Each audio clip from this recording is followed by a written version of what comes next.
save it. We've got time.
Good evening, everyone. Thank you for coming out tonight. Thank you, candidates, for coming as well. I have a little introduction that I'm going to read, and then I'm going to turn it over to Rachel. Our Fox C6 District PTO presidents and other parent representatives from each of our 18 buildings have organized and come together as a united group to learn more about and share via stream those community members that are running for our Board of Education in the April 5th election. In order to have the voice of each individual school represented in tonight's Q&A portion, each school PTO president was asked to work with their school PTO representatives and come up with 3 questions to submit for possible use during this evening. Each question submitted was then looked over for new content, since the candidates have already answered many questions from the local paper and teachers' unions. The remaining questions were then comprised into one of 5 questions that will be asked this evening to each of our candidates. The Fox C6 President's Club is a group of knowledgeable, passionate parents who are dedicated to utilizing our voices towards positive growth, progression, and unity in our district and our community. And to the candidates, again, thank you for attending and sharing your platforms with us tonight.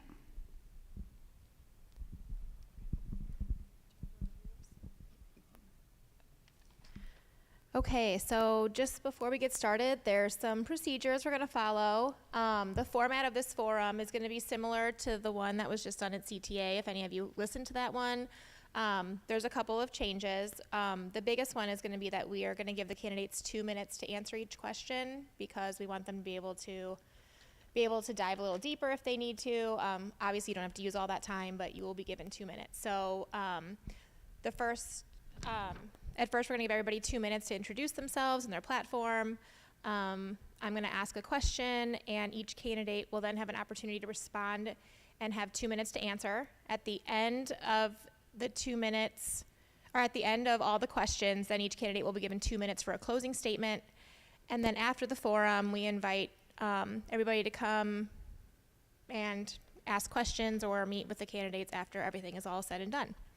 The rules for the forum is that it's not a debate, it's a forum. Please share your views in a concise and positive way. Please be respectful of time limits. You will hear a warning when you have 10 seconds left for each question. Each candidate will be given the opportunity to respond to each question before moving to the next question. Please be respectful of each candidate's viewpoints. And with that being said, so yeah, the 10 seconds, Stacy will let you know when you're 10 seconds away from your time being up. The candidates are seated in the order in which they would be on the ballot, or the way that they registered. So that's why there's some spaces, because not everyone that's on the ballot is up there tonight. And they get to talk about themselves, right? Okay, so we're going to start with everybody letting them introduce themselves and their platform, and you'll have 2 minutes to do so, and we'll start with Mr. Woolsey. I'm Kenneth Woolsey, and I'm running for a 3-year spot for the school board, and I grew up in this community, grew up on Astor Way in Sherwood Forest across 141 from Sherwood Elementary, where I attended. I graduated in '97. In high school, I was part of student council, president of VICA, and played 3 sports all through high school. I was involved in my high school. I loved my high school. I was proud of my high school, and I was proud of the community that we had back then. It's something I miss. I feel like community has gotten diluted, and in a world where everything is going so virtual and face-to-face is becoming non-existent, I would like to have some of that back. And in my junior year in '96, I started my own business in the construction field, and I never looked back. I went to school. I went to SEMO for a semester, decided I was spending too much money. I came home and I went to Jefferson College, and while I never actually reached a degree, I kept busy with my work to the point I felt like I can always go back to school. You don't always have an opportunity to start your own business, so that's what I did. I have 5 kids in the district. One is 16, one is 15. I have 2 at 12 and 1 at 10-year-old. So my kids are in it for a little while. We are going to build a house in Barnhart. This is going to be our forever home. We're invested. Even though we moved out of the district for a while, this was still our community. Our kids went here. My wife teaches here. We go to church here. This was always our community. And I always want it to be our community. I just want community involvement. I want to be completely transparent with what's going on in the district, and I'm worried about our finances. I want to be responsible with them. Good evening. My name's Todd Scott, and I'm running for a 3-year spot on the Board of Education. I'm a 25-year educator here with the Fox School District. I'm much like Kenny, born out here, raised out here, went to school out here, graduated from Fox High School. My wife went to Fox High School, graduated. Both of my kids graduated from Seckman High School. Had the wonderful opportunity to work at both high schools as well as Ridgewood Middle School and spend 25 good years in the district. Probably the highlight of that was my last 4 years as the building principal down at Seckman High School. So people say, well, if you did 25 years, why are you coming back and running for the board? Part of being an educator and being part of this is service, and service to the kids in the school, service to the teachers working in the building, service to the other staff working in the building, service to the community. So that idea of service doesn't just go away once you retire. I'm extremely optimistic about our school district. I'm a very positive person, and I think our best days are still ahead of us, and I want to bring that positivity to the school board. I've got a love of this school district. It's my lifelong dream was to work for this district and to have the opportunity to raise my kids in this community. So that's the reason why I'm running for the school district, running for the school board, and thank you. I'm Brandon Williams. I have a 6-year-old and a 1-year-old. We just had a house built a couple years ago here, so I plan on being very invested in the community, and we are in it for the long haul. I want the best for our kids, not just mine, but everybody's kids. I am pro-parental choice. I think parents need to have the right to choose if they want to mask or vaccinate their kids instead of the overreach of the current board members that we have right now. I am for open and transparent curriculum Kids have the right to get an education free of politics, special interests, and personal agendas. Parents should also have direct access to the curriculum being taught to their kids, and parents have the right to know what is being taught. I don't think we have that now. I'm concerned about the direction of the current curriculum and the academic proficiency of our students, and these are all important issues to me, as I have two that will be in the district for a very long time. That's why I'm running. Good evening. My name is Curtis Frazier. I'm running for the 3-year seat as well on the school board. I am, like some of our other folks here, a lifelong Arnold resident. Grew up here just a few miles from here and went to Fox Elementary, Fox Junior High, and Fox High School. Graduated, got to be part of the STEM programs that were in place back then. I got to be part of the advanced placement programs back then, which were great opportunities.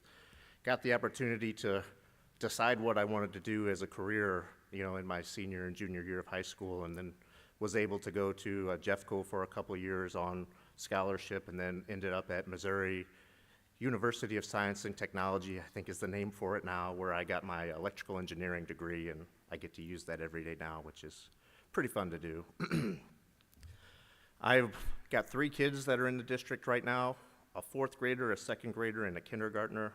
I've got a lot of time left to be involved in the district as a parent, and want to continue even after that with just how important education is for kids today. I think there was a board member or a patron that spoke yesterday that talked about just the importance of getting kids ready for life after school, and I think that's a big passion that we've got to focus on today.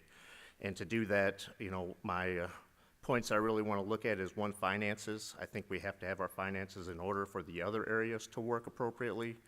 We've got to work on supporting staff that then are going to be able to execute the curriculum that we've got in place and pour into students, and then ultimately work to give students all the opportunities that they can to be able to become adults one day and successful society members for whatever they choose to do as they go forward.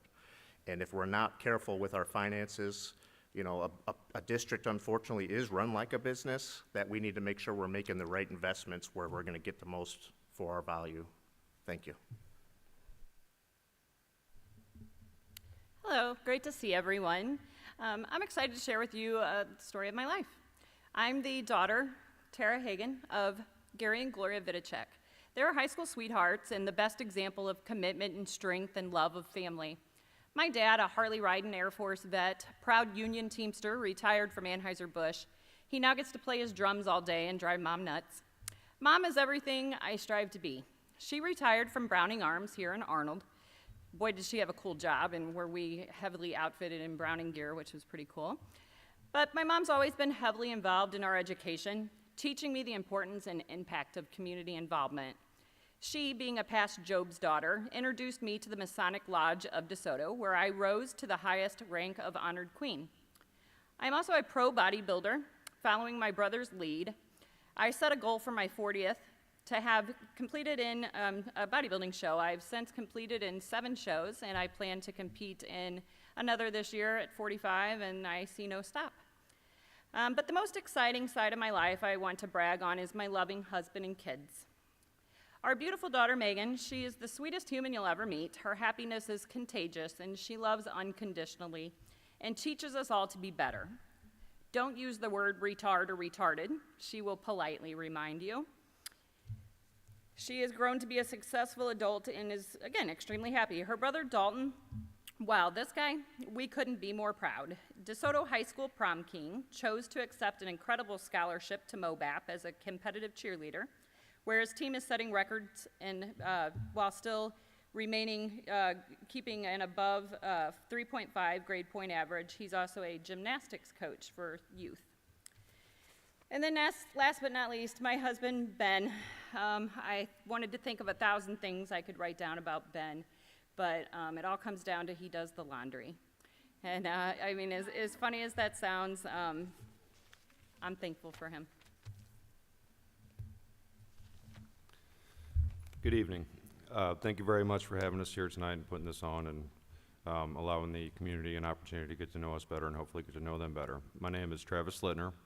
I'm 37 years old. I'm a lifelong member of this community.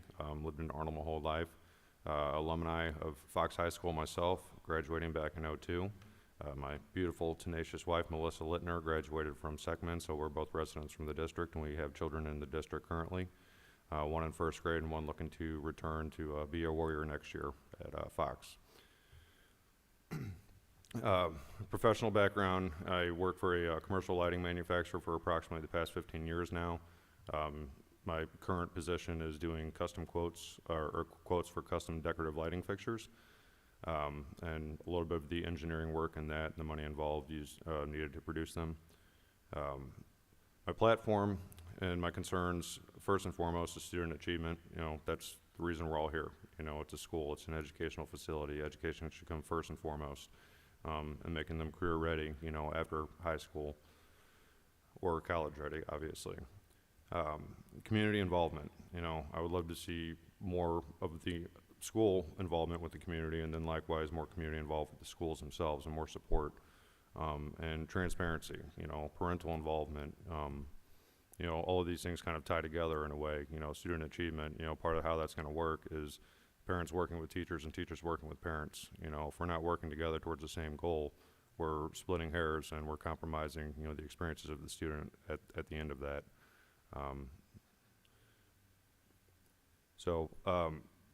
Communication is really one of the biggest things. You know, I think that we've lost the art of conversations, you know, in person. 10 seconds. I don't like the digital world we're moving towards. You know, I would like to just see more community involvement, more communication, and more support for the staff, parents, and everybody involved. Time.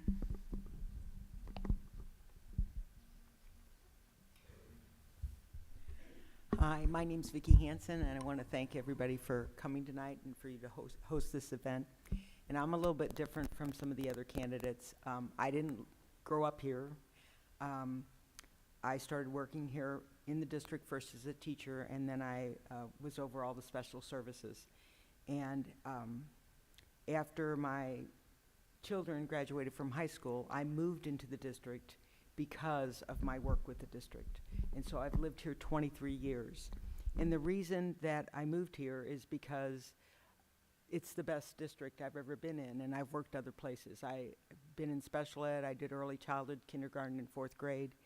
And it's got the hardest working staff, community support, and one of the things I always loved is there's a passion for education, and there's a free exchange of ideas. After I retired, I started working as a consultant throughout the state of Missouri with special needs students. And I love that because I'm always learning something every time I go into a classroom. And the teachers give as much to me as I give back to them, and sometimes I do trainings. I guess it's really about service. My family is a family of service. Both between my husband and I, both of our fathers were in the service. And I have a daughter in the medical field, another daughter who's a teacher. Well, actually, 2 daughters in the medical field. I'm talking about the Missouri family, and then there's Connecticut family, and then Tennessee family.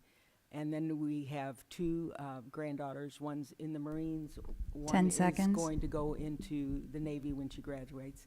And the last thing, I have a 2-month-old granddaughter that will come to Fox eventually. She'll be at Time. Duffy, Ridgewood, and then Fox Senior High.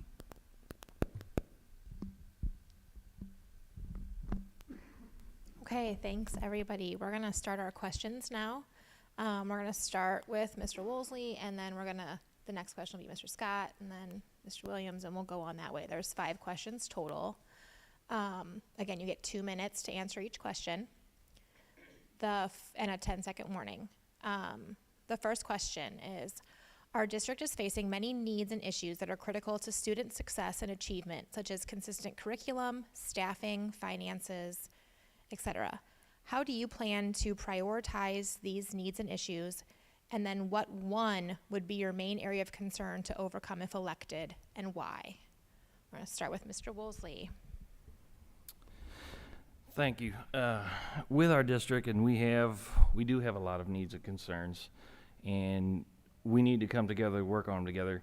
As far as prioritizing, like I can have my own views and thoughts on how we would need to prioritize, but honestly, we need to dive in with the superintendent, the assistant superintendents, and follow their lead on what is most important to deal with first.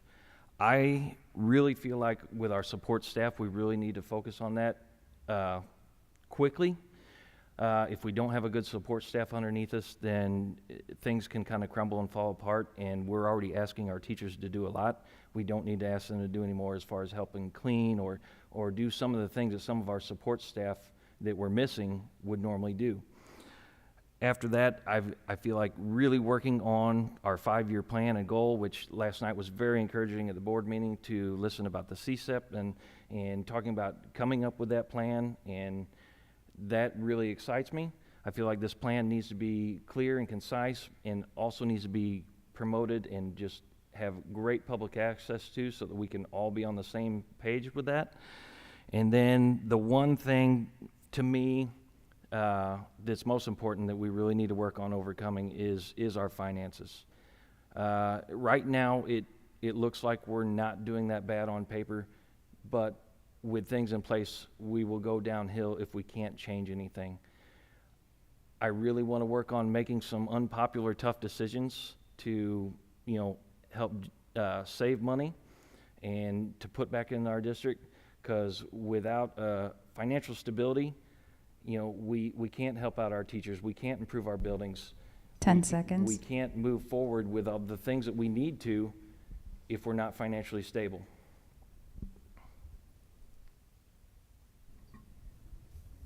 So the question I think I would ask as a board member, when it comes to making decisions or having conversations about priorities, whether that's curriculum, staffing, finances, the information that's listed down here, is how will this decision impact student learning? How will it impact teaching and learning in the classroom for all of our students? So when you look to prioritize those items, each one is of a high priority. Each one at certain times might be a bigger issue, but I think you've got to look at that through the lens of how are these decisions that we're going to make going to impact student learning? Because ultimately, student success and learning is the real reason why we're here. When you look at where we're at academically, and when you talk about curriculum and you talk about what we're doing, you need to have conversations about a continual improvement cycle as far as if things aren't working well, what's not working, how do you make the correction, you then test, you look to see what is working then, and you keep that cycle going. I'm not sure that we're doing that right now. I know that we've gone through some curriculum revision. I don't know how well that's being implemented across the district. It's one of the other questions having that conversation. So, but really, I think the other priority here is once again, what is the district's goal when it comes related to the CSIP and our 5-year plan? How does that work with Dr. Frego's vision, the administration's vision? And we've got to do a better job of making sure the community knows what that vision and those goals are so that we can come together collectively to work towards that. So, thank you. I think curriculum is the most important thing facing us today. We see a lot of approvals for new Chromebooks, other technology. I think we need to understand what the balance between technology and textbooks hold. Textbooks are expensive, but it does give teachers another avenue to teach. And if we are going to keep pushing more digital platforms, parents need to be able to have an open and transparent view into what their child is learning. I think right now teachers really need to be supported. We have some really, really great teachers at this school, and we need to make sure that they all have the resources that they need to be effective and to be focused on learning. Also with the superintendent, I think we need to look at what resources he needs so he can focus more on student achievement and success.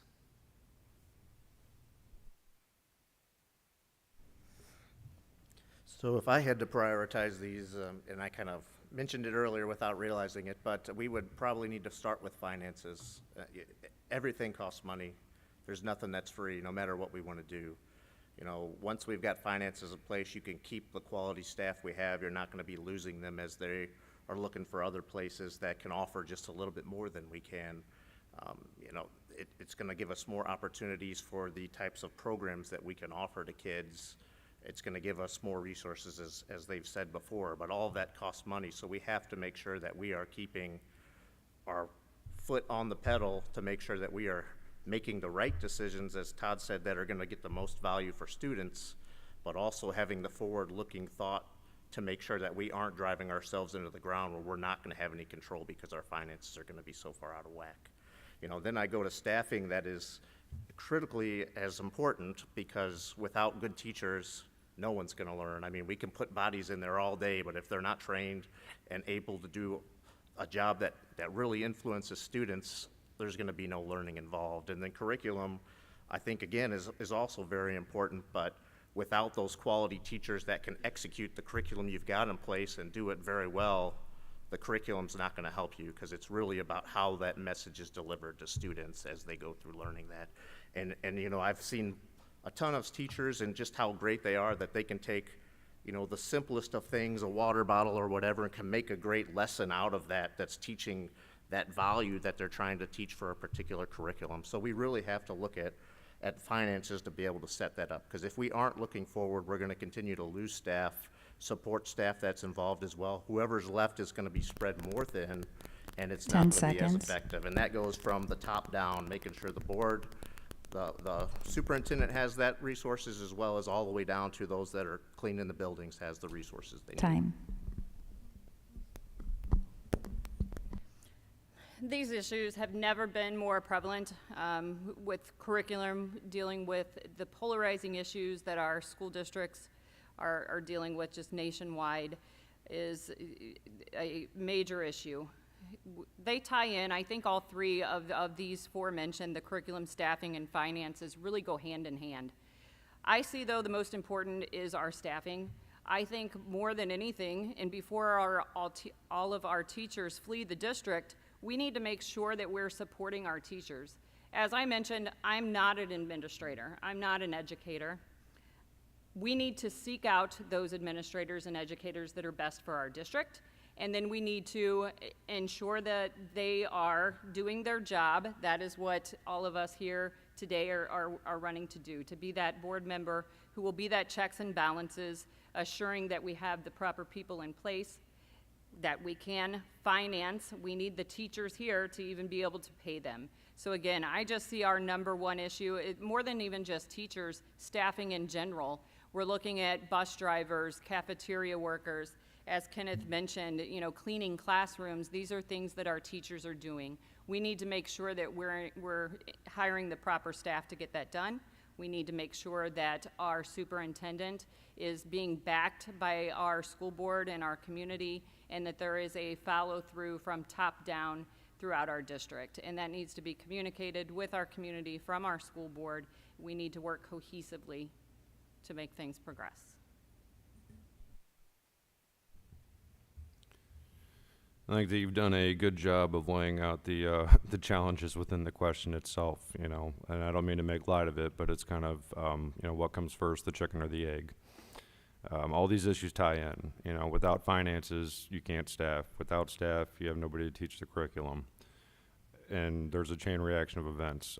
One of the things that kind of disheartens me when we're discussing things like this is it seems like the last step in that chain of reaction brought up is the kids. You know, and I understand there's a logistical process that has to take place. You know, like I said, without finances, you can't have staff. Without staff, you have nobody to teach the curriculum.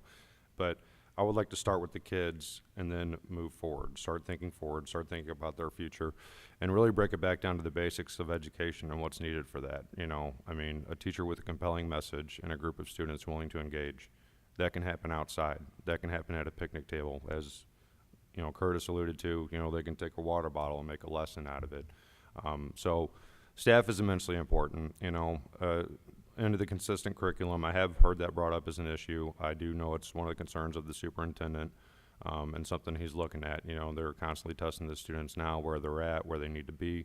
It was nice to hear last night that our numbers aren't as bad as everybody kind of thought in comparison with the rest of the state or nationally. So a heavy focus on curriculum, but as I've told other people, one of the wisest things I know is that I don't know everything. A lot of this starts with feedback from the staff. What are the challenges that are actually hindering the educational process? What are the issues that they're facing that happen to get in the way? If that's curriculum would be the focus. If it's finances, maybe finances would be the focus. But as far as prioritizing, we really need to get feedback from the people on the ground as far as what priorities need to be addressed first. With this question, I think, I don't know if I could say one thing would be a priority over the other, because we really don't have the luxury of working on one thing at a time. We really have to address all these issues. And so with the curriculum, that's a tool that the teachers use to instruct kids and help them learn. But when the teachers are working with the students, it's really all about the relationships. It's people more than programs that make schools effective. And so not just with teachers, but with all our staff, we have to have competitive salaries in order to retain and attract good staff. And with all of this, you have to not just look at the immediate, but you have to look at the long term. So that's why they're working on a 5-year plan. And through every step of the process, you need to involve a community of people, parents, staff, everyone. And so there's mechanisms for that to happen. There's the CSEP, there's your committees, there's activities within the building and district-wide. And I think one of the things that I really like is I've had, it's been a while, but I've worked in every single building in my role administratively, so I'm familiar with what's transpired. I mean, when I was here, we built 5 new buildings during the time I was at Fox. Enrollment's going down, but I've seen those processes go through.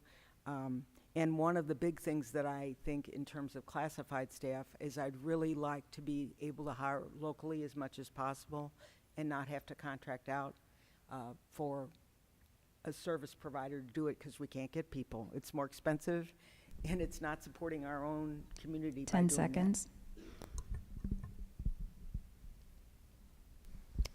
Okay. Thank you. We're going to move on to the second question. We're going to start with Mr. Scott this time and then work our way around. So Mr. Woolsey will be the last one to answer. Question number 2 is, a large portion of our financial budget goes towards salaries, leaving little to improve or little to use to improve our buildings, add consistent curriculum throughout the district, and other necessary resources needed for our kids. Do you feel our district needs to increase our tax levy to make up for the imbalance? Please explain your stance of why or why not. So this is a tough question. You start mentioning tax increases and people automatically jump back and say, I don't want to pay any more in taxes, and I don't think anybody wants to do that. But you have to take a hard look at what's in front of you. In the January board meeting, Mr. Stewart presented the District Finance Committee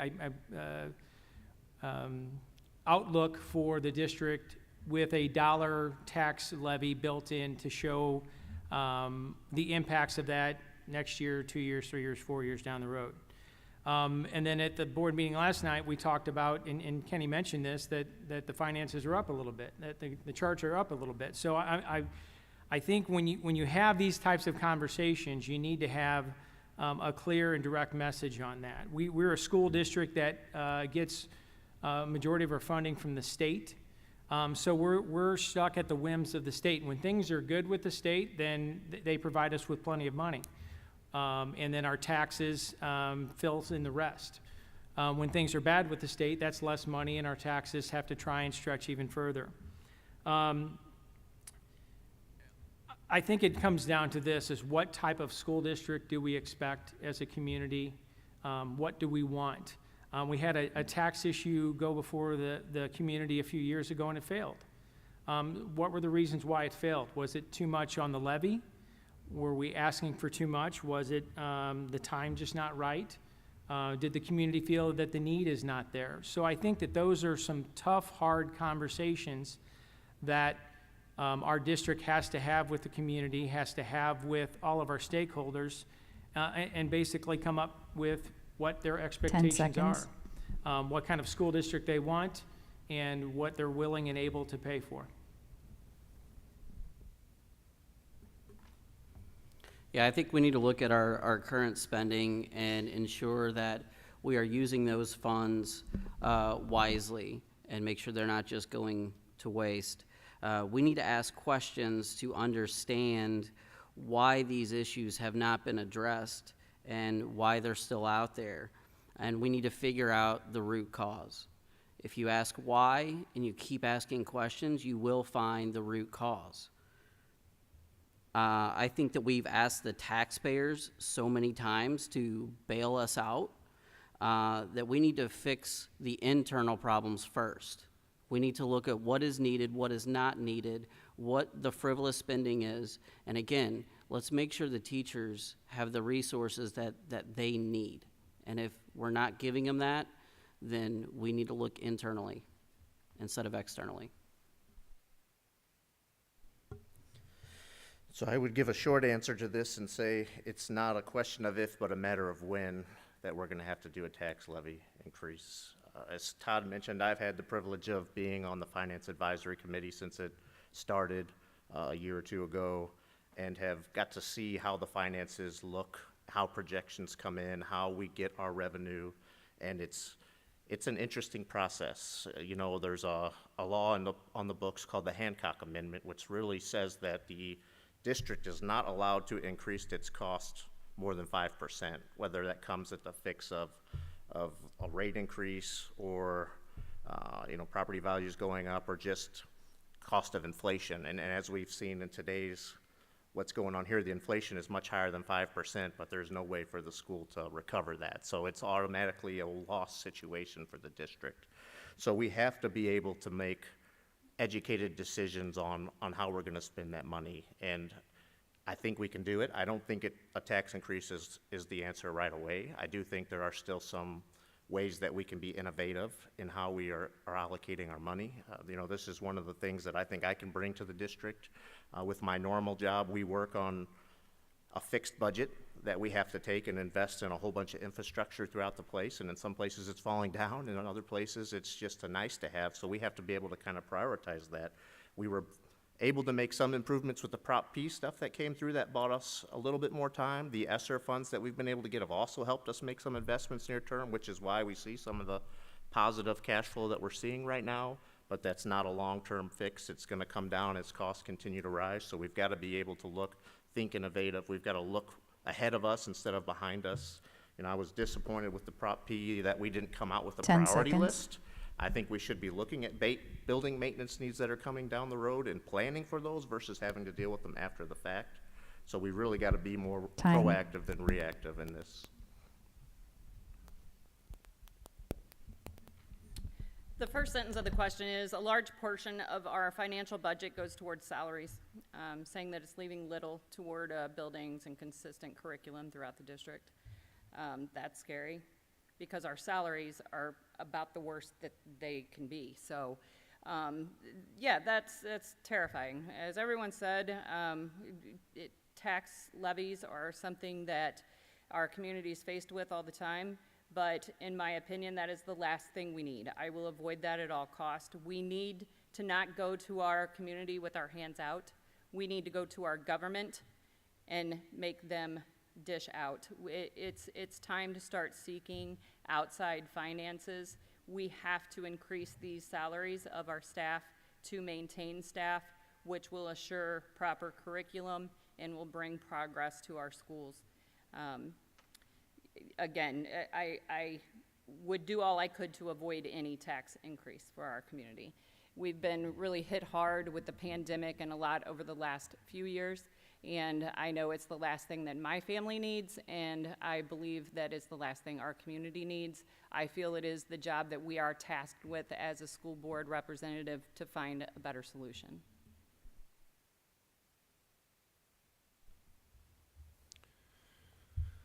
So there's some realities here, and none that anybody's really going to like.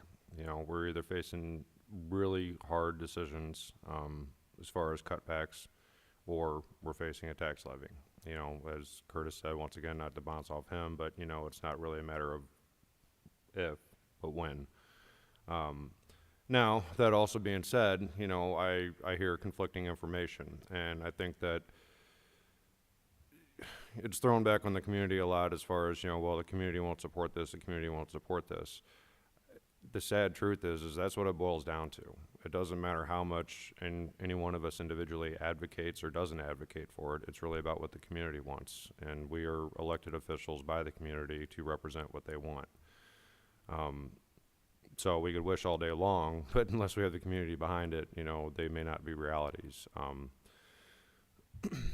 So I do think that we could do better spending with our finances. You know, I've seen a number of things just kind of jump out to me over the last couple of years attending board meetings that just kind of go, you know, make you go, you know, as far as things we choose to spend money on. But the reality of it is also that these sums of money seem like a lot, you know, but when you're talking about commercial buildings in a school district, it's really not. You know, I was having a conversation with somebody the other day, for example, replacing a door. You're looking at about $1,000. You know, so when we hear people talk about $12,000 here, $15,000 there, it seems like a lot of money, but in the scope of things, it's really not as far as the district is concerned and taking care of the buildings and getting all that taken care of. So it leaves us in a situation of dire straits where it seems like no amount of cutbacks is going to alleviate those issues. So I wish I had a more direct and better 10 answer seconds. for you. Bottom line, I'm open to conversations. I would like to see what we can do internally and not put that on the taxpayers, as we're a economically diverse district. Time. And that'll mean a lot for some people.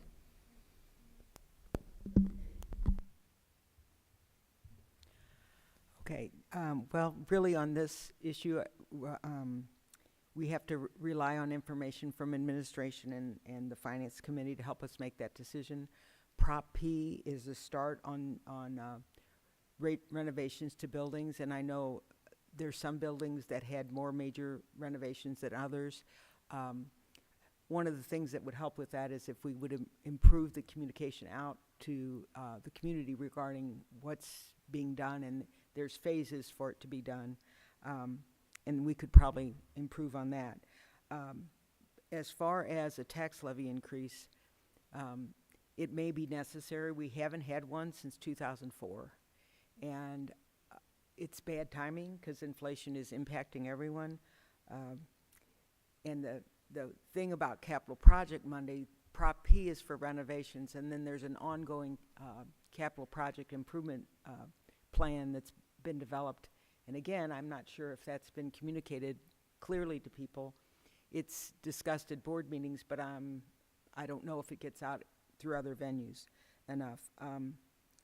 So I guess my thing about a tax levy increase is waiting to get all the information from administration and the community regarding that, and then supporting whatever recommendations come from them, because if we don't have the finances to move forward, it's going to be very difficult. We do need to come up with a long-term plan and be clear if a levy is entertained, if the idea is put on the ballot, whenever that would be, what's going to happen with that money, so that it's really clear what it's going to go for, and there's no question in anybody's mind. The one thing I can say is whenever there was a clear 10 need, seconds. this community has always supported the district. It's because people care. They're very passionate at Fox, and that's a good thing.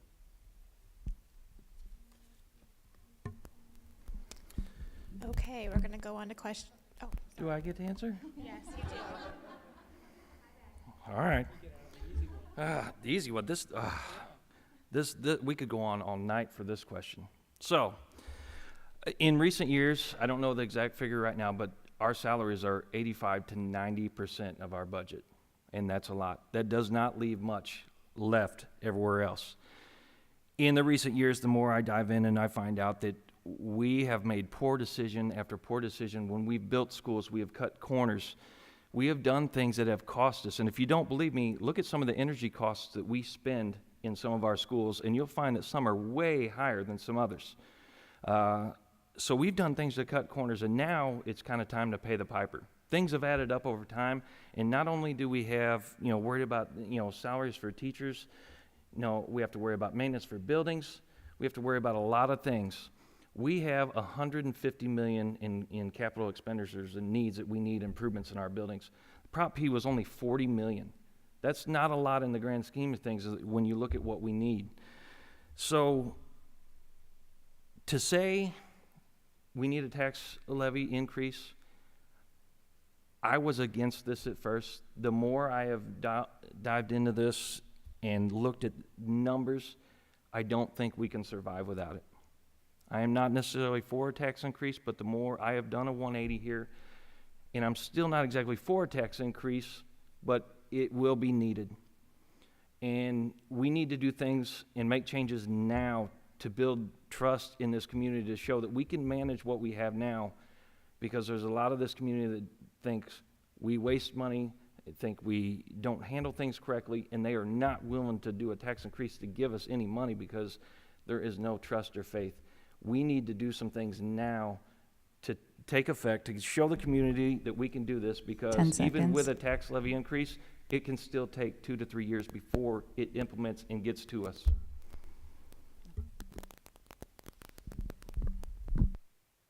Okay, now I can go on to question 3. We're going to start with Mr. Williams. So Mr. Scott will be the last one, and I promise I won't interrupt. Question 3. A lack of cohesiveness across the district is a concern for parents. Inconsistent curriculum, character programs, and clubs from building to building result in educational gaps and allow some students more opportunities than others. How would you ensure that every Fox C6 child has access to the same curriculum, programs, and clubs to achieve a high level of educational success? I think first we need to look at why they're not consistent, and how we can create consistency across the district. I think one thing that is probably lacking is communication and getting input from every building and understanding why it's not cohesive. The other thing is, I think that with curriculum, it needs to be more open and transparent and much easier for parents to view. Parents have to be able to see what their kids are learning and what teachers are posting, so that way they can be informed. I think we need to, in regards to curriculum, we have to remove the politics, we have to remove the special interest and the personal agendas, because it's not getting any better. With the low academic ratings, I think we need to focus on traditional subjects and electives while investing in students with courses like Project Lead the Way. It's a fantastic program.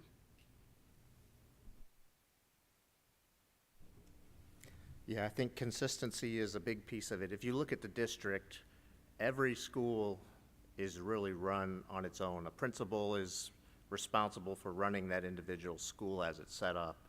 And then from there, things have to roll upward to ultimately the superintendent that's in charge of how the overall district performs. So in order to get curriculum set up, more consistency along with the programs and things that are available for students, I think we have to look at reinstating potentially a curriculum director or someone of that nature that's going to have the sole responsibility of driving the consistency around curriculum, whatever that curriculum is that's set up by the board policy and agreed upon. Because right now, the way we're set up today, that curriculum enforcement now falls to assistant superintendents. That means they're not doing other parts of the work that they can do to make sure that these consistencies are here for these other programs and clubs that are run through the district, and able to spend more time, following up with principals and getting to other issues that exist. And if we don't get that consistency, we're going to see what we do see when we look at the scores of buildings, that some schools are performing very well in certain areas and other schools are performing very poorly, and we're supposedly using the same curriculum. But what happens is we roll out this great curriculum program, and then it gets taught in a one-day, learning session for teachers, and then all of a sudden they're said, here you go, take this and deploy it, and there's no real ability for them to get follow-up and help consistently, because the people they go to are also dealing with 5 other fires that they have to work on. So if we can get some of this back in order, I think we're going to be better off for being consistent on there. If you think about it as a people leader, the more people you have to try to work under you, the harder it is to be able to spend time with individuals. Now, we don't need to be 10 top seconds. heavy, but we need to make some educated decisions, and I think this is one of them. This is our why. our kids and assuring that they have access to the highest level of education and curriculum that is available to them. You know, we do this again with our system of checks and balances.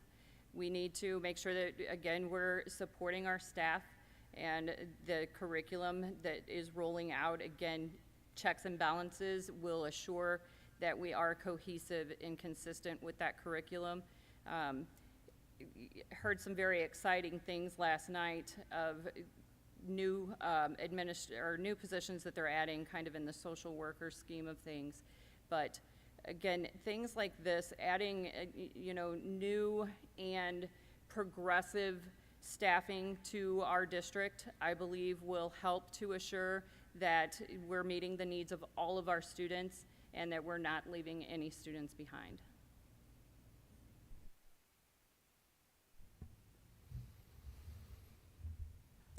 I think, you know, out of all this, the one that really jumps out to me is the inconsistent curriculum, just because that's one that, I don't want to say comes with an easy answer, but, you know, we definitely need somebody, a focal point for overseeing all of this. You know, we used to have a curriculum director, Declan Fitzpatrick, if I'm not mistaken.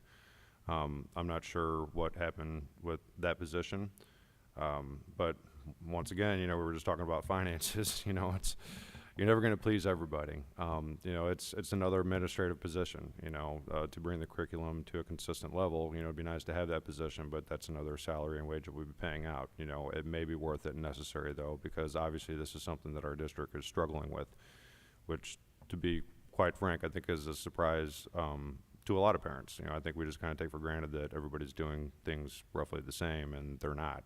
You know, and the kids don't have the same opportunities.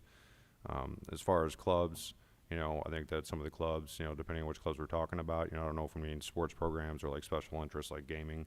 I think that's really kind of contingent upon the students at each school, you know, because they're student led.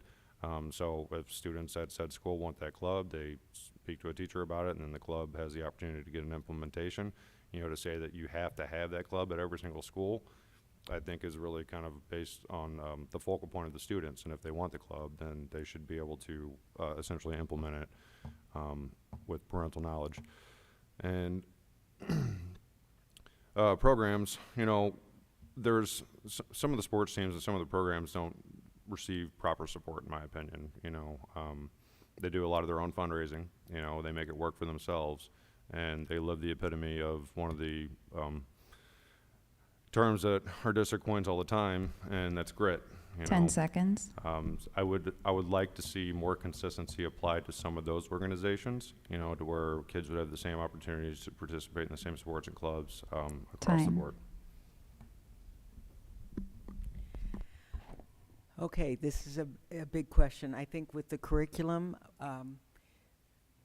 you need input from the staff and the community in terms of looking at the curriculum. There is a curriculum committee that does that oversees that.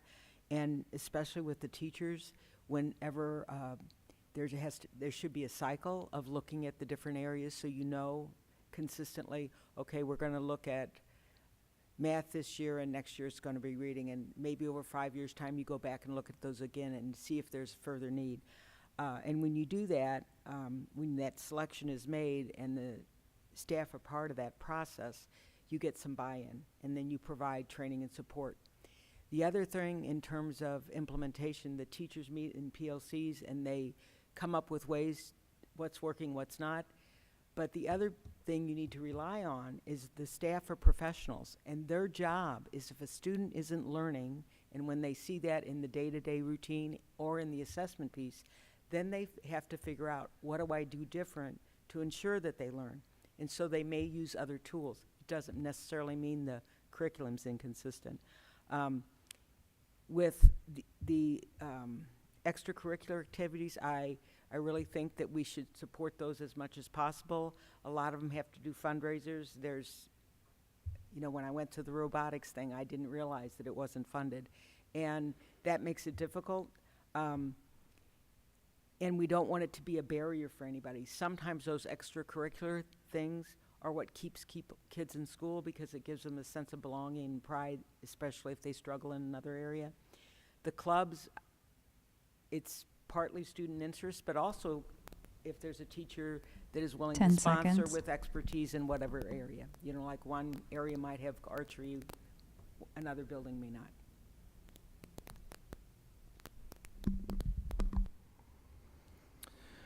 So there's definitely a lack of consistency between our schools. We could take an elementary student, and if they moved or something, and they transferred from one school to the other, they could be a year behind. It's hard to figure out where we need to go from here, but we do need that. We go back to, we do need that 5-year goal in place and consistency throughout. I feel like we need to go to evaluate our schools and look at them all and look at what are some of the schools that are doing really good at, and list all those things and try to implement all the best things that we have from each school and try to implement it in all schools and keep that consistency. It's going to be hard for even one teacher from going to one building to another and it being completely different, you know, with them working with other teachers in their same grade. So I feel like we really need to focus on our goals and our plan for consistency, because without it, I feel like we're going in different directions.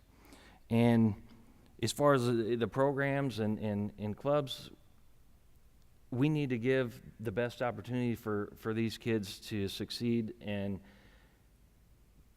we can only do so much as a district. And I understand that some aren't funded, and that's what draws certain kids in.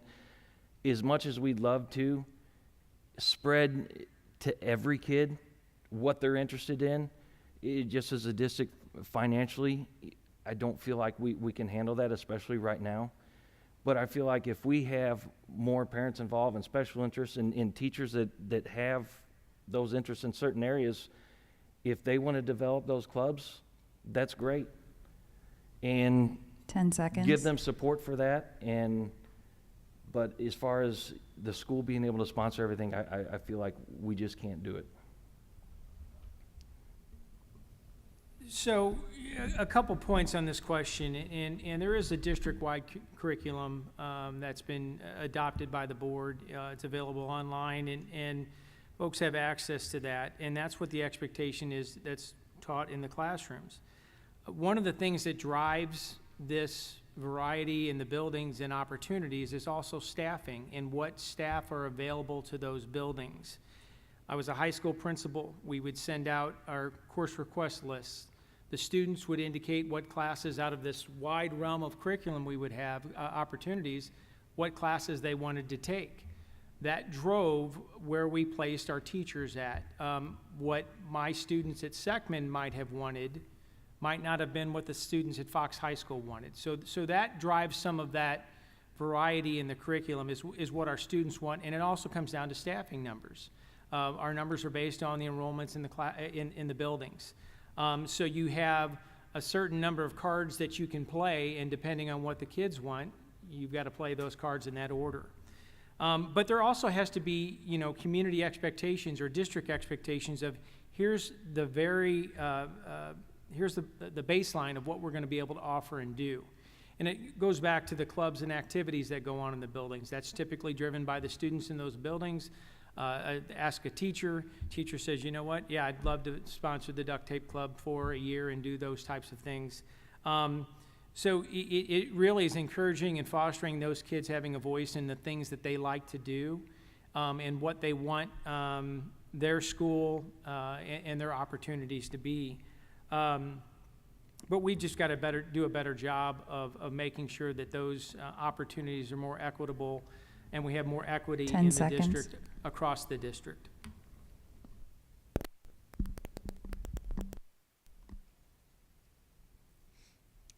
Okay, thank you. We're going to go on to question number 4. We're going to start with Mr. Frazier and end with Mr. Williams. The 4th question is, what are your expectations of the district for providing access to mental health programs for all students? How would you ensure successful implementation and progress of these programs would take place daily to benefit all students' social and mental well-being? Yeah, I find this an interesting question because the district does provide access to this type of support today. if we paid attention to some of the things that the board has approved. One recently was a contract with Comtree, and that is one of the functions within that is access to mental health services through Comtree. And I know this firsthand because my daughter, when we went virtual as COVID started, just fell apart and could not function, and it was night and day. So we were able to, working with the counselor, get access to Comtree and be able to get her into some counseling services that's helped us just to be able to communicate better and understand what's going on.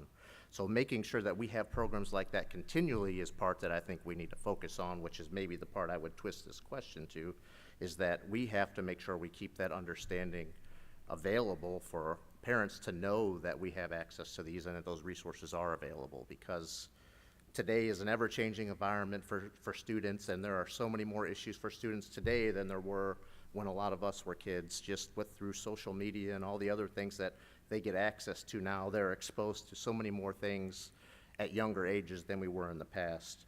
So we have to make sure that we have those resources available.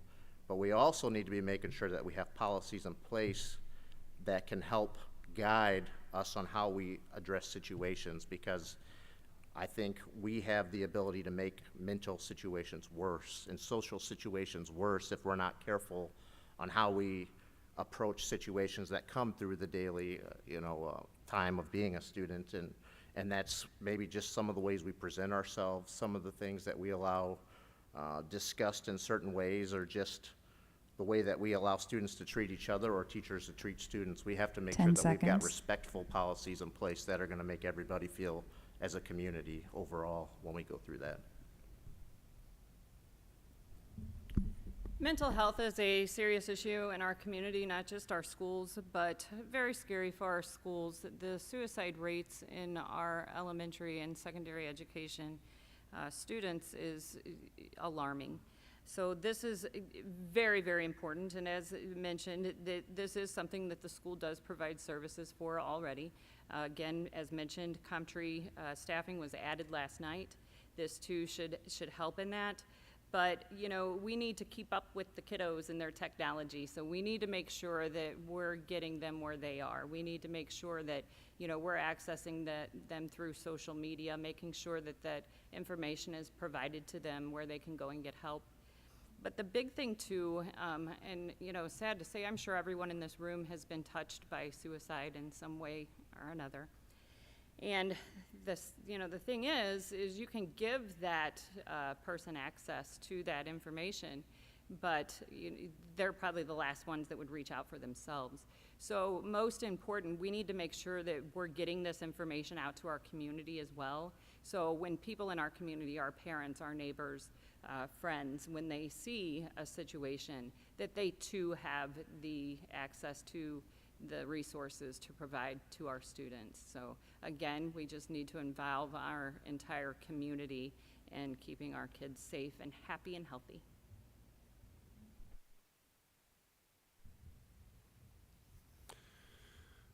I think that, similar to what's been said, it boils down to communication. I've heard this discussed several times for our district. It seems to be leading the conversation some of these days. So as far as a lack of what we're doing or trying to do, I don't see a whole lot of fault there. I would ask that we start looking at some of the sources of this stuff, because it seems like this conversation is ongoing, and the solution is let's make more safe spaces, let's get more counselors, let's throw more money at the problem. What is causing the mental health trend? Is it social media? Is it too much screen time? Is it lack of face-to-face interaction with people? We as a society and parents need to do better in general. And I feel for any kid who is in that situation. One of the best things we can do is build up, the character of our students, and there's no perfect or right way to do this, but we need to enable them to be more mentally tough. There's things that they're going to experience that are not easy, but if you can get past those things, those are the things that make you stronger as an individual. Who's the character, who's the person on the inside. And like I said, I'm not a counselor. I don't know the solution to those problems, you know, but it does seem like it's a trend. And if it's a trend, then we have to ask, why is it a trend, you know? And we should be able to historically look at some markers and say, okay, this is where we started to make bad decisions for our children and what it means for them. You know, if they're having mental health issues now, it's not going to really help them in the future, you know, as far as being contributing members to society, being career ready, 10 being seconds. college ready, and dealing with everything that they're going to be faced with. So I would love to hear more of the personal stories, you know, not love, I'm sure that'd be Time. heartbreaking, but I think that I personally need to learn more about it, so. I think this is an area that most of the buildings, they do have programs in place, partly through the counseling program with the students in the school, and they design it to meet, different schools design specific programs to meet the needs of the kids in their building and provide responsive services. With that being said, there's also a system in place to get more support through CompTree. That's been an ongoing program that's been available. Those resources could be improved. I know that really the whole building works together. A lot of times the nurses will have to do assessments regarding drug or alcohol use in some of the buildings, the secondary buildings, and they'll work through those issues with the counselors and help make referrals. Administratively, probably those decisions are made. And this is an area that when we had the safety task force in Jefferson County, we started to work on, then the pandemic hit, and I served on a committee on that, and we looked at this very area. And we're starting to make plans, and then we couldn't meet anymore. But there, besides what's already there, when I went to an MSBA conference, there was a program called Be the One out of Springfield, Missouri, and the principal will provide professional development. It's really about, within your building, identify kids need support, and each teacher picks one child to mentor and support so that they feel they have a safe place to go. And this principal's district lets her come free. So I've shared that information with Dr. Frigo. He was already familiar with it. But anything else that we can do to enhance situations for kids so that they feel safe and not judged and accepted, 10 seconds. that will be helpful, as well as the other resources. Since it's been mentioned, I also agree on relying heavily on CompTree to provide us, you know, tools and resources and stuff that we need.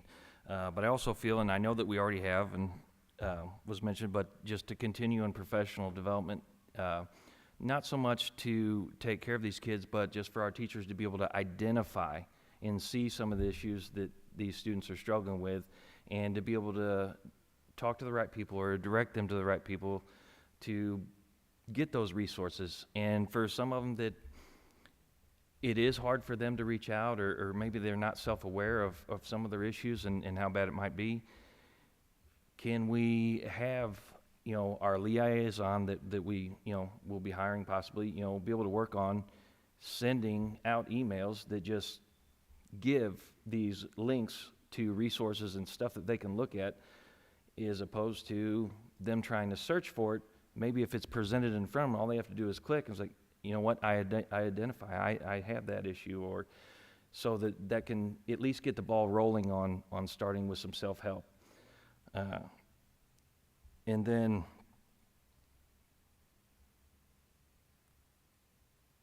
well, I mean, the professional development is probably where I would lean as far as being able to identify things and go from there. Thanks. So I've got about 1,000 notes on this question because it's a topic that's near and dear to my heart. I had a conversation with a parent who's out in the audience right now as I announced I was running for the board, and we had a good long conversation about who I am, and I had a relationship with this person, but we got a really good conversation.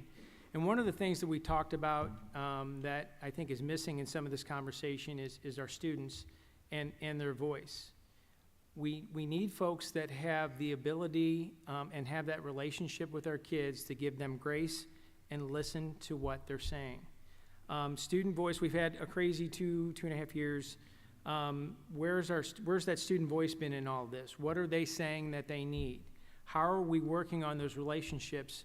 And one of the things, I've got some teachers that work for me in here right now, and we talked about having an adult in the building. It's kind of like Ms. Hanson said, adult in the building that student felt comfortable enough going to if they had issues. I need a Miss Woolsey in my building. I need a Mr. Presidento in my building.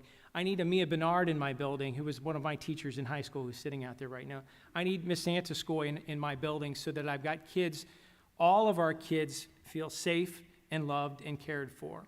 So we have ideas and plans in place with the district to provide the support, but really what we're talking about is coming down to relationships with kids, being able to sit down and listen and to understand what they need. And then if we have those resources to provide, we do that because we're a school. And what schools do is we do the things we need to do when we have kids in crisis or situations that go on.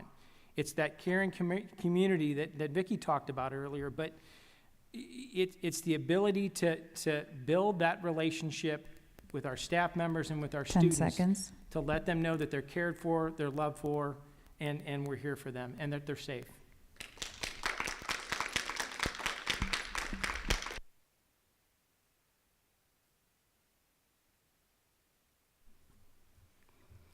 So I think we need to understand the cause of the social issues and why it's happening.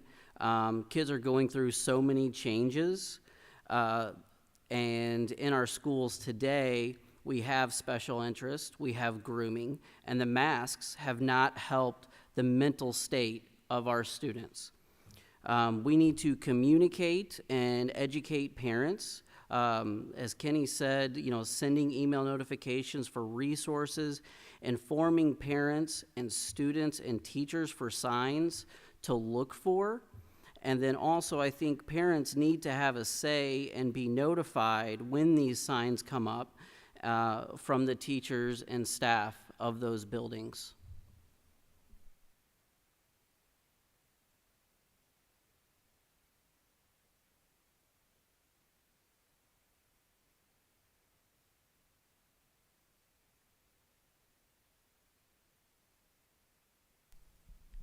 Okay, we're going to go on to question number 5. We're going to start with Ms. Hagan. We'll end with Mr. Frazier, and this is the final question. So after this, we'll go to our closing statements. Question number 5. In your opinion, what should be done within the district to help bridge the divide that has formed within the district community over the last year in order for us to move forward in a positive way for students, staff, families, and the community? We need to show our families a board of community members working together as a team with the guidance of our students, our teachers, and our staff, and our community.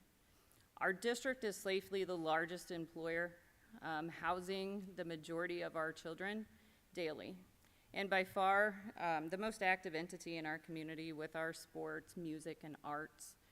These are beautiful things that we need to preserve in our community and our public schools. We need to come from a place of cooperation, and we need to work together. I always say a room full of people that think exactly the same will amount to nothing. You will go nowhere. We need a room of collective people. We need to learn and listen from each other so we can grow together.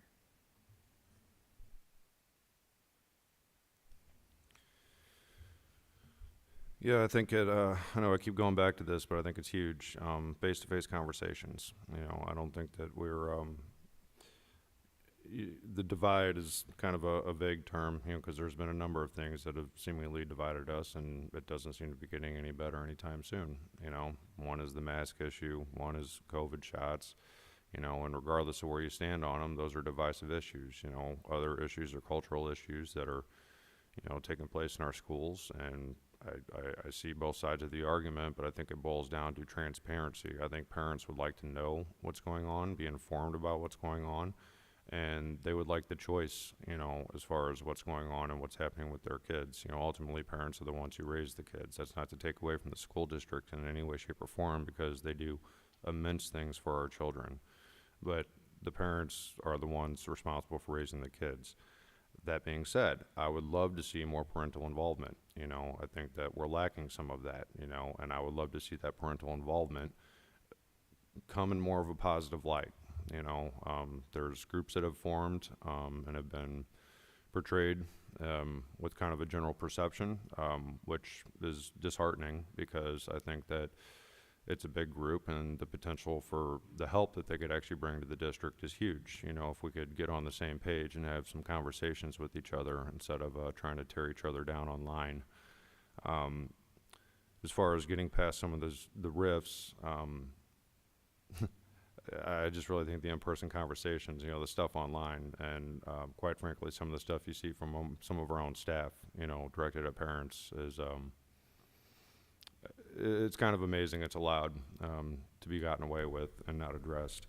10 seconds. So I would just like to see everybody pulling together in the same direction, and I think that, you know, to get there, we have to have honest kind of conversations with each other and not people that we always agree with. Well, I think one of the things we need to do is really, we have the same goal. I think everybody has the same goal in terms of keeping the focus on kids, improving achievement, all the things that have been mentioned here tonight, improving finances and curriculum.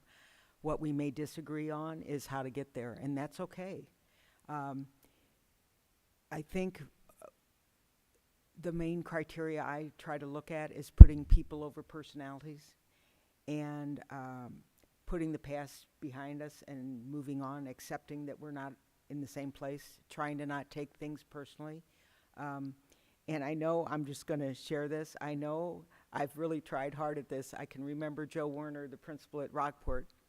When I'm thinking, I get these little creases right here in my forehead, and Joe Werner said, "You're thinking all the time," one time to me, and I said, "Yeah, I guess I am." So if I ever am doing that, I'm not angry, I'm thinking.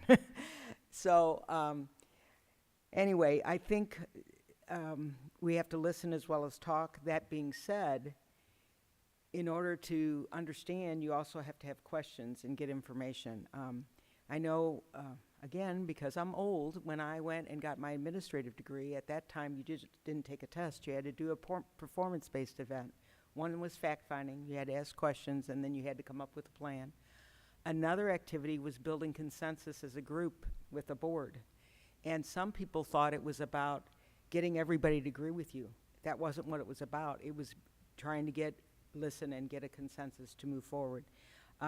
One of the things that I don't know if anybody noticed changed in the agenda when Dr. Frogo came on at our board retreat, we decided to stop having board member reports because that was an open invitation for people to just say whatever they want, and sometimes it began to be a finger-pointing exercise. So we decided as a group to eliminate that, and that's helped develop unity.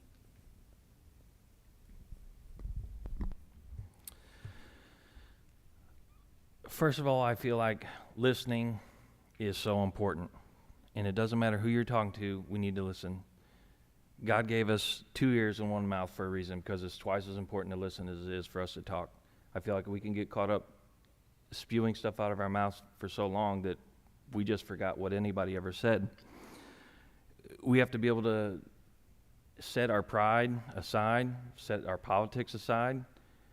If we can come up with a 5-year goal, and we need to focus on it. Stay with it. I'm going to say something that we have a lot of drama in our district, and there's just a lot of behind the scenes and just a lot of bad talking about people, and we just need to stop. If we have issues, we need to talk to somebody. We need to go to them. That's what I do. That's what I feel like is best. And then issues in school, whether it's, you know, with students or teachers, we have a chain of command. Start with your teacher, you know, and if there's still an issue, you know, climb up the chain of command. But let's deal with who we need to first. And going forward, focusing on the goals and focusing on our students, everything that I do as a board member, or that I may do as a board member, is I want to ask 2 questions. And those 2 questions are, why are we doing this, and how does that help our students' education? And if we don't have a good answer for both of those, we need to reevaluate. And if what I'm doing and you have issues with what I'm doing and you can answer those two questions better, I'm willing to listen. Because if we can't answer those two questions, 10 we can't seconds. move forward in a positive manner.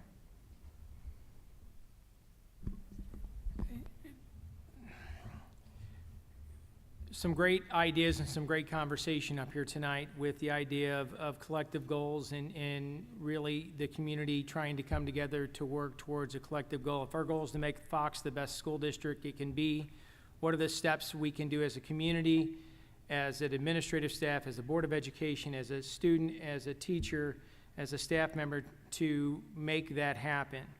One of the other things that's talked about quite a bit is the idea of listening, and I would just want to add one thing to that, and that's listening for understanding. Most times we listen to respond, not listen to understand, and that takes a little bit of a step back, because as you're trying to formulate this response, you want to say that, but it would be helpful for me to model that, to model listening for understanding. I think as well as a potential board member or potential board members up here, as a board, we have to model appropriate behaviors and we have to model appropriate activities. I used the word earlier, and I think part of the divide with the community is showing a little bit of grace on both sides for understanding where they're coming from and to give them the space to be able to express that, to try to understand it. You might not agree after going through that process. I think we've got to be honest with each other, and as a board, potential board member, that has to happen. And I think we also need to understand that we've got to respect diversity and that we have different people in our schools, we have different students, we have different ideas, and we need to be able to respect that and understand that. And man, I'm just going to say it, we got to work better at loving each other because we're not doing a very good job of it. Overall. 10 seconds. And that's one of the things I've got to model better for myself too.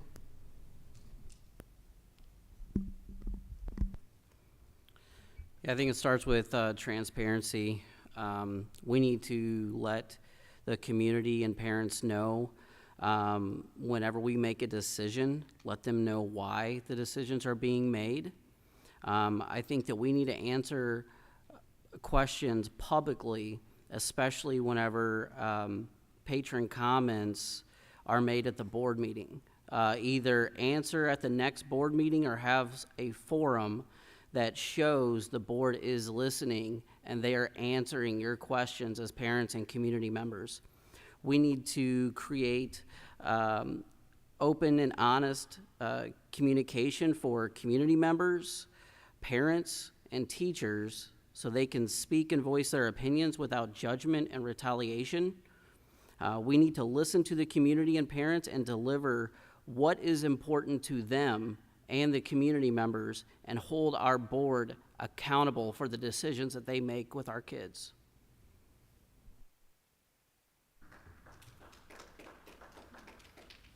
So the question starts with, in my opinion, what should we do? And I would tell you, vote for me. I want to be the bridge as a community member and a parent between the board and the school system and parents. We have to be open and honest. We have to be transparent. We have to be respectful of each other when we do have differences. And I want to be that for us on this board as that type of person. If we're not transparent, if we're not open, and we aren't listening, which is the key piece of that, then we're failing overall. Because at the end of the day, we do all have the same goal of having our students succeed and be the best that they can be. And that does come from input from all of the above, students, staff, community. It takes a community to raise kids these days. There's so much going on that teachers spend more time with our students often during a day than we do as parents. And they pour their lives into kids.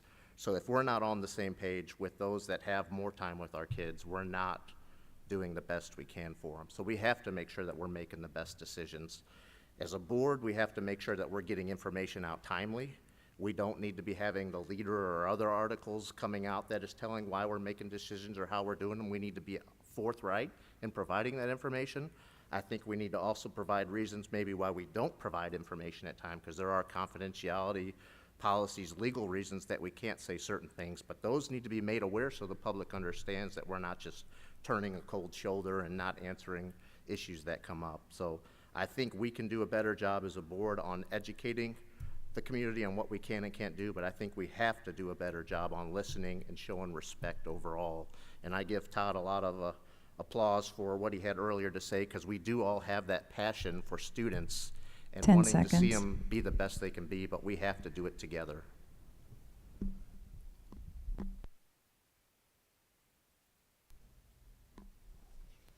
Okay. All right, so those were all of our questions. We are going to let each candidate go ahead and have 2 minutes each for a closing statement. We're going to start with Travis. We're going to go around, and Ms. Hagan will be the last one. So first off, this is super enjoyable. I recommend everybody try running for the school board. I'm truly humbled. It is a volunteer position, you know, and you learn a lot throughout the process. You learn a lot once you start paying attention. You know, this is my second time running. I ran last year, and, you know, Vicki will tell you I'm a regular attendee of the board meetings. You know, I've gotten to know some of them throughout the process. And you're exposed to a lot of things that you don't know, you know. That's one of the things I think I would bring to the board is a lot of questions, you know, questioning why. You know, people ask, you know, what's your qualifications? Are you an educator? No, I'm not. You know, I'm a parent. But as some of you may be surprised to find out, when you go to fill out to run for this campaign, being an educator is not a requirement to run. You know, they want to know, are you a citizen? Are you a citizen of the district? And do you pay your taxes? And do you have any felonies? You know, it's a system of checks and balances, just like the rest of our country is set up. You know, we're representatives of the community, you know, hence why you don't have to have an educational degree or background to necessarily run for this position. My concerns are genuine, and they're focused around the kids, not just my kids, but every kid. You know, I heard somebody say at a point, I wish I could recall who it was, but, you know, one of the things, nobody can really prepare you for being a parent, but when you become a parent, not only a parent to your children, but you find yourself a parent to all children, you know. And just as an example of that, when you're in a park and you see some kid kind of wandering off and you see mom and dad not paying attention, your paternal instincts kind of kick in and you start to have concern for that kid. The same is true here. You know, 11,500 plus students. 10 seconds. That's a lot to care for. But just as you guys volunteer your time, you know, for the children, you know, that's what I'm trying to do for our district at this point and share some of that love. Thank you. Okay, I'm running for the one-year term again, and I kind of want to finish what has been started. And I do want to clarify that because I'm running for the one-year term and I had run before, I made a decision. I checked with the Ethics Commission. I did not form a committee. So I am not accepting any donations from anyone. I have a $1,000 limit of my own money that I can spend. So just make people aware of that. It's really, for me, it's about service and commitment to the district. I love the district and the community, and I think I have something to share. I think one of the things I can make a promise to you is that I always do my homework, and I read everything, and the information the board gets, we get community input. Believe me, there's lots of emails, and we read every one. I read every one. And again, we made collectively a decision. Sometimes people think that each board member is going to respond, but as a board, we made the decision that the board president would be the only one to respond to emails so that there can be consistency there. I think it's important to find common ground. One of the most difficult things about being a board member is knowing that you can't make everybody happy, and sometimes you have to say no. And really, that's just like being a parent. You have to say no to your kids. As a teacher, sometimes you have to say no to the kids in the classroom, as an administrator, and that's not an easy thing to do, but it's necessary sometimes. I would hope that whatever decisions are made by the board or an opinion that I express at a board meeting, You may not like that, but I hope that I'm able to explain in a way that you can understand my point of view or the why behind it. It really isn't about me. 10 seconds. I have ideas, but I don't have an agenda.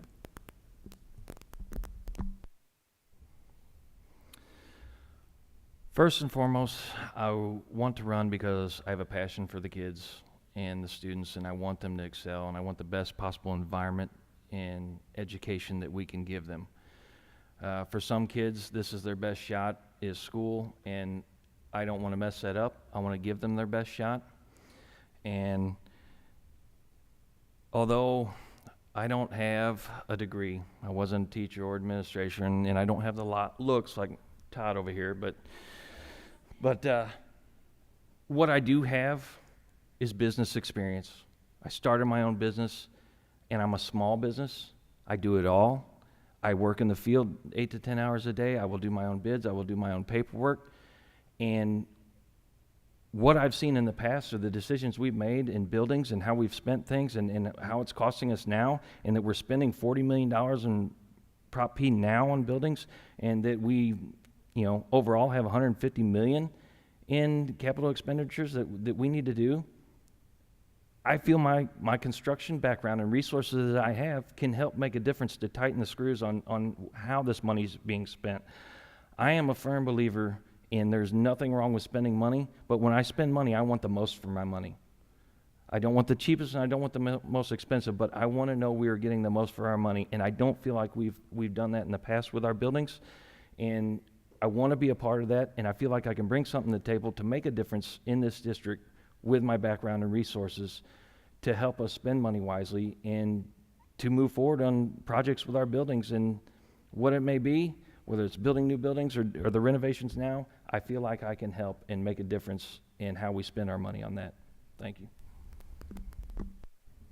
We had this conversation before we got started. I just have decent hair, that's it, Kenny.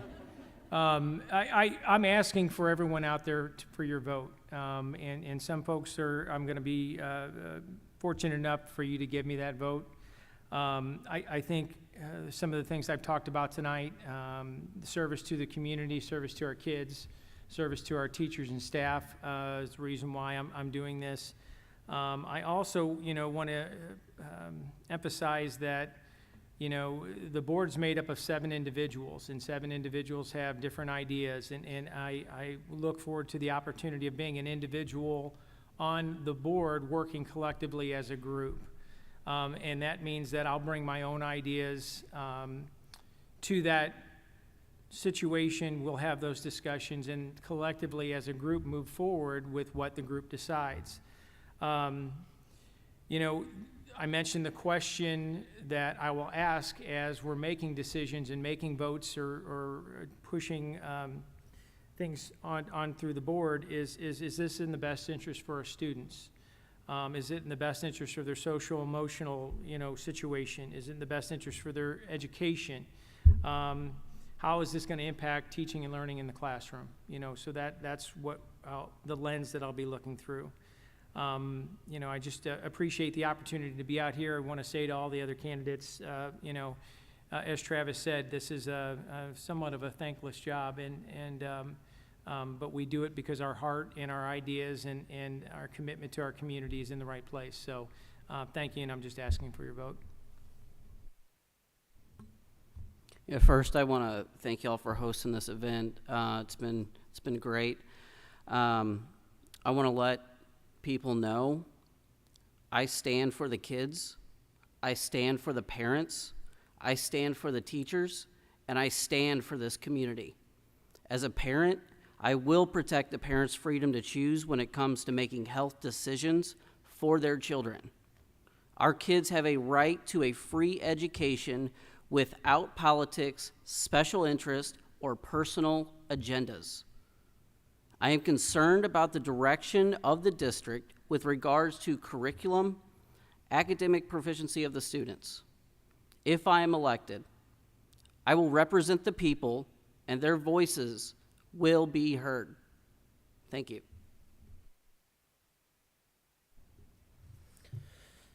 I'm a parent first and foremost. It goes family, as the start of what we do things for. And as a parent, as Travis alluded to, I mean, I think, you know, your heart goes out to all kids you come in contact with just over that. And as parents club members, you know, I think you understand that because you're giving up your free time to do the best for students as well, and for parents to help bridge that gap between staff, community, and the community of parents out in the district. And as you know, it's hard to get parents involved. Despite all the things you try to do, it just can't get enough of them to really help make things go as well as you see them. And that's why I want to run, because I'm a parent and I have a passion for that, that I want to be able to be a parent on the board and provide community input to what we do. That doesn't mean I want to step on anything that an educator has to say, but I feel that we need diversity to be able to make the best decisions possible. And to do that, we can't have a board full of just parents, and we can't have a board full of just educators, because we're not going to be the best that we can be without having some diversity in there. In order for each side to be heard, you need to have representation at the table, and I think that's the best way to have it, is with a mix of people from the community and from the educational background to be able to do that. Again, I have just a passion for this that I want to bring here. I want to bring my life experience as coming through the district, knowing how much an influence teachers are to you and how they pour into your life. You know, I've had Ms. Bernard as a teacher at one point as well, and I can just remember, you know, all those things that you may not realize as a student that really play into you as you develop overall, and being able to take that along with the life experience I've now had as an adult for 20 plus years. I want to be able to bring that to the district to make it better. 10 seconds. April 5th is fast approaching. It feels like this race has just flown by. It makes me cognizant of our time as candidates to convey ourselves to you. As I shared about my pro bodybuilding, it is a hobby that is one that can't be lied about. It can't be faked or cheated. It's simply shown. A community member at the school board meeting following our last forum stated that we all said the same old political talking points of promises of transparency, community involvement, and financial responsibility, etc. And sir, I agree with you. I'm from Missouri. I'm a Missouri girl. You got to show me, all right? So there are very few ways that we as candidates can possibly show you what we say we're going to do before we're actually put in place to do it. So I'm going to take the opportunity to involve the community in my election. Tara for Fox C6 School Board on Facebook has all of my contact info. Please don't hesitate to reach out to me. I'm happy to share any of the following documentation in true transparency, as well as anything else you care to see. At the gate, I enlisted a political analyst. We put together a detailed budget, a strict calendar of fundraising, door knocking, and call time, all of which I have held myself accountable.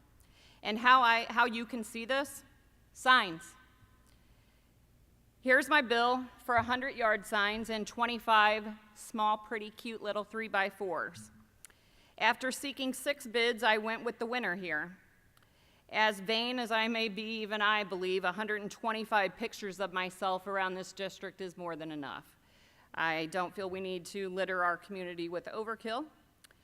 I show you this example of financial responsibility and simple proof of what I say I will do. Vote for integrity, vote for Tara Hagan on April 5th.